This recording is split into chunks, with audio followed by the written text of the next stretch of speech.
Je suis ravi de ce que mes collègues ont compris à ce que la nécessité de l'EDI devrait être dans le sens que par rapport à tout ce qu'on a comme vice eu égard au système éducatif, l'EDI permettrait non seulement d'améliorer le système éducatif, ça permettrait aux enfants de la ville de Kinshasa de réellement étudier parce que si et seulement si désormais quand la loi sera promulguée, les enfants de la ville de Kinshasa n'étudient pas, il sera difficile pour un enfant qui a repris des classes d'aller passer ailleurs.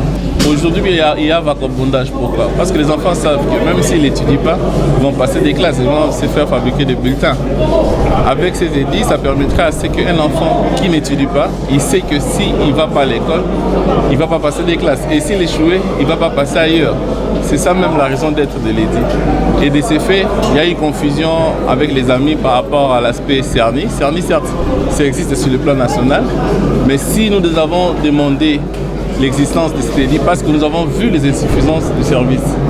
À ce jour, le service CERNI est attaché, c'est un service technique qui est attaché au ministère national.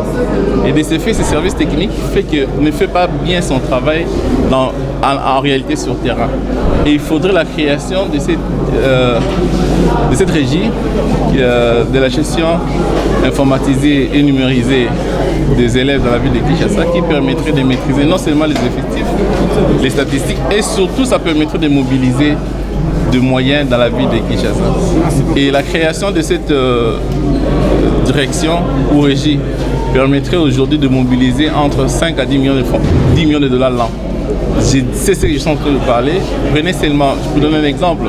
Le nombre d'élèves qui existent dans la ville de Kinshasa, c'est presque 1,5 million. Vous prenez les 1,5 million là, si et seulement si vous accordez,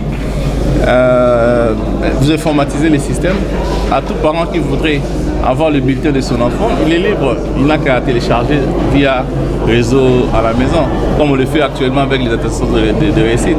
Admettons qu'on le met au même prix que la vente des bulletins actuellement, veut voir que ça va générer des recettes. Non seulement ça, il y a un problème. Vous voyez, aujourd'hui, le plus grand problème de notre pays, les gens ne veulent pas que les choses se fassent dans l'ordre.